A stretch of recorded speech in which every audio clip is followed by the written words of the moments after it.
Hello friends, welcome to Automation Community. Today in this video we are going to discuss about push buttons. Push button on and off.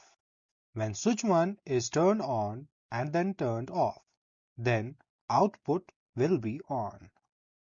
And then when switch 2 is turned on and then turned off, then output will be off. It means that when a push button is pressed and released, then output will be on. And then when another push button is pressed and released, then that output will be off. So in this case, we will use normally open contacts and normally closed contacts. We will also be using some memory bits. So let's move to EcoStruxure Machine Expert, where we will draw a ladder diagram for this push button. I will open EcoStruxure Machine Expert Basic.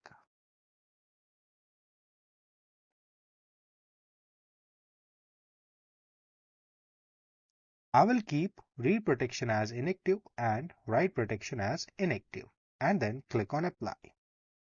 Then I will go to configuration tab.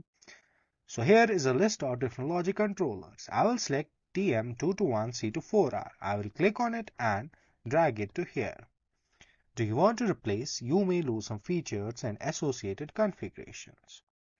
Then I can also go to serial line, where I will select protocol as TMS2GDB and then click on apply. Then I will go to programming tab. So here I will be drawing ladder diagram for push button. I can also click on this option for a full screen mode and then zoom into it like this. So firstly, I will insert one normally open contact. I will assign address to it as I0.0. I will also add symbol to it as switch 1. Yes. And then I will insert a coil here and I will assign address to it as Q0.0. I will also add symbol to it as output. Yes. So when switch 1 is turned on, output will be on, and then when switch 1 will be off, then output should remain on. So for that, I will insert one more normally open contact, and then I will assign address to this normally open contact same as output, that is Q0.0. Then I will connect it like this. So this is called latching. So when I turn off switch 1, output will still remain on. And then to turn off the output, I will use another switch and then I will add a new rung here. So I will insert one more normally open contact. I will assign address to it as I0.1. I will also add symbol to it as switch 2, which will be used to turn off output. And then I will insert a coil here. And I will assign address to it as M0, which is a memory bit. So when switch 2 is on, memory bit will be on. And then we will use this memory bit to turn off the output. So here I will insert normally closed contact to turn off output. And I will assign address to this normally closed contact same as this, that is M0. I will assign address to it as M0. So when switch 2 is on, memory 0, that is M0, will be true, and when M0 will be true, the current will not flow through it and output will be off. And then when switch 2 is turned off, M0 should remain on. So for this, I will insert one more normally open contact and then I will connect it like this. So when switch 2 is turned off, M0 should remain on. So I will assign address to this contact same as M0, M0. So here, when switch 1 is turned on, output will be on. And then when switch 1 is turned off, output will still remain on. So to turn off output, there is switch 2. And when switch 2 is turned on, M0 will be on. And when M0 will be on, output will be off. And when switch 2 will be off, M0 will remain on. And when M0 is still on, output will remain off. So I will exit full screen mode.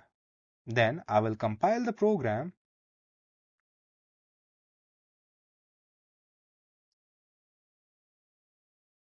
And then I will go to commissioning and launch simulator.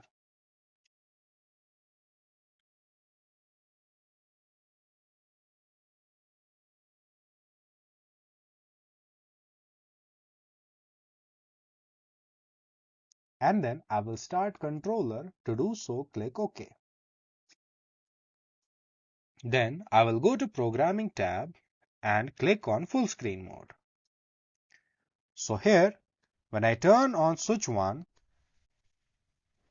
the current will flow through it, as here it is a normally closed contact and it is in false state, and the current will flow through it and output will be on. And then when switch 1 is turned off, as we have done latching here, we have latched output here. So when input is turned off, output still remains on. And to turn off the output, we are using switch 2 here. So when I turn on switch 2, the current will flow through it and M0 will be true.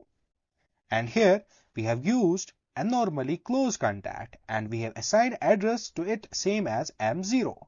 So as it is a normally closed contact, when in true state, the current does not flow through it, and as a result, output will be off.